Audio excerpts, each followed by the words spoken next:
That's racing, Alright, so, what is the most creative thing you've seen Harry Potter fans do or make? There's no end. I mean, literally, the creative spirit just seems to be endless. It has to be this fan fiction stuff, because we only touched on that lightly. I mean, I can understand why someone might write a fan fiction about Harry running off with Hermione or you know, whatever it may be, but a whole 80 pages of Draco and an apple? So you have read it? I know of it, yeah. It took me years to know what the hell it was about. I was like, well, yeah, he held an apple in the sixth film. I just thought it was randomly they plucked an apple. You get asked a lot about the Drarry, I heard. The Drarry, yeah. I see it on YouTube all the time. Drarry, Hermione, and everything. So. Yeah, but I mean, it's weird in a way for me. But it's great that so many people have been able to come up with their own very unique stories. I'm not sure what JK would make of it. Alright, thanks, nice to meet you. No worries, thanks. Nice to meet you too. A little louder. Touch.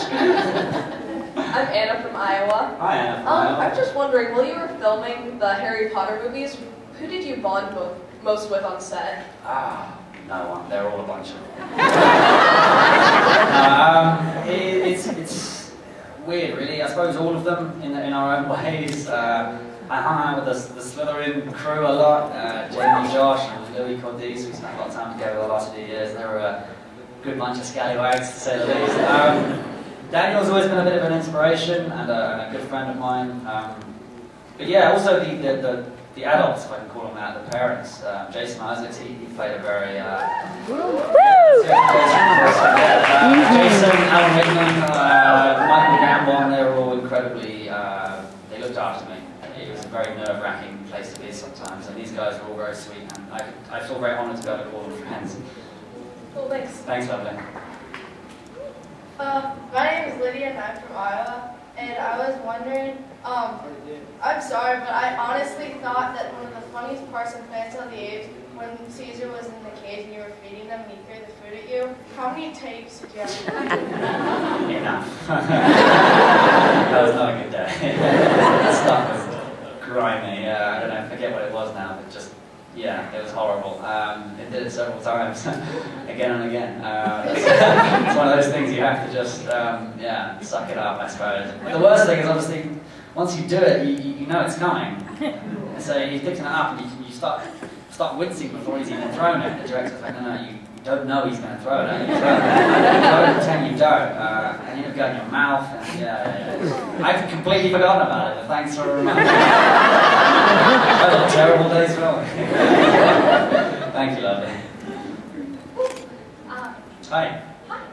So, in Order of the Phoenix, you were ready to go kick butt with Dolores Umbridge.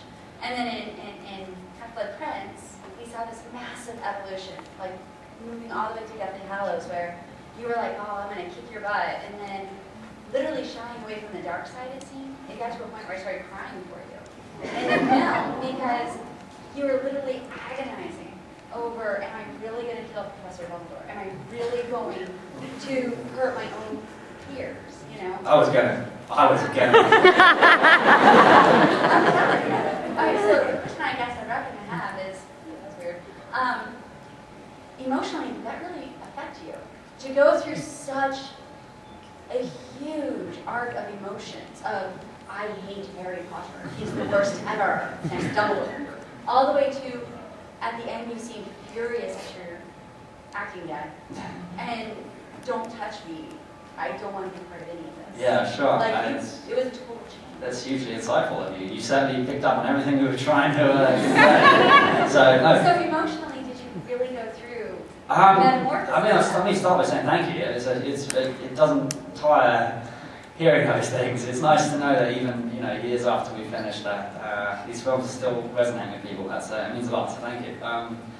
No, it didn't send me on an emotional journey, to be honest with you. I don't have a boring answer. No, it's a weird one because for myself, my worry is working with these actors one-on-one and not embarrassing myself royally. That's my concern.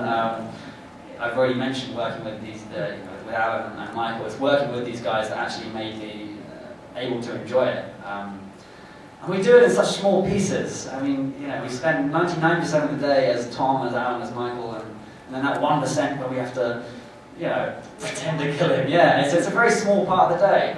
So it's hard in that respect for it to be. It's not emotionally draining when you come home at the end of the day.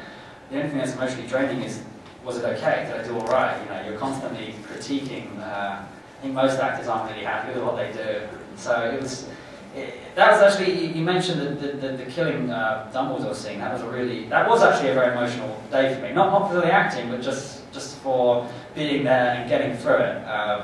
And David Yates did a thing when he gets, this is the director of the last 4 films, when he got what he wanted, he jumped up and down, clapped like a schoolgirl. And he did it regularly, and it was a really reassuring sign to see at the end of the day.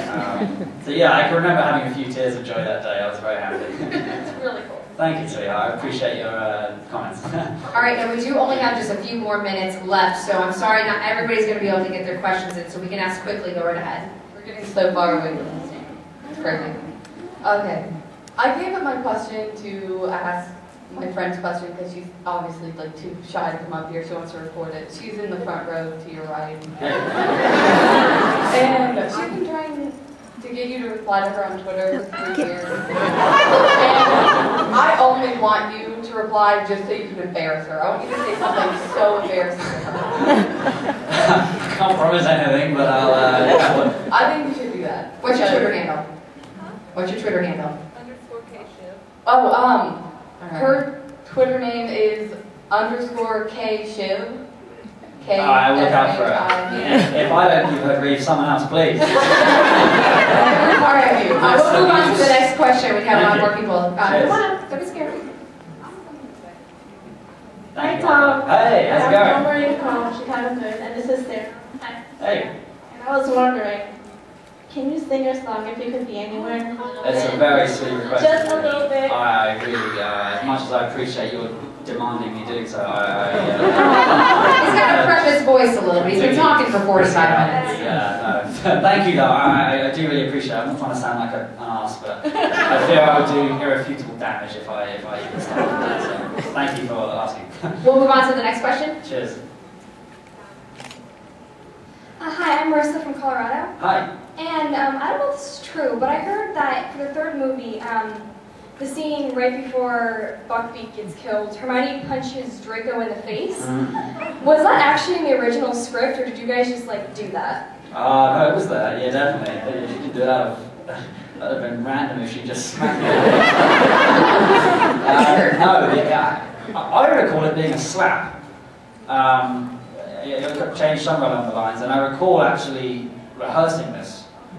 Yeah, because I heard that you practiced and it was supposed to be a slap, so I was just wondering how it got to a punch. I don't know, she just got carried away on the day, I guess. Trying to mess with Hermione, man, she will knock you out.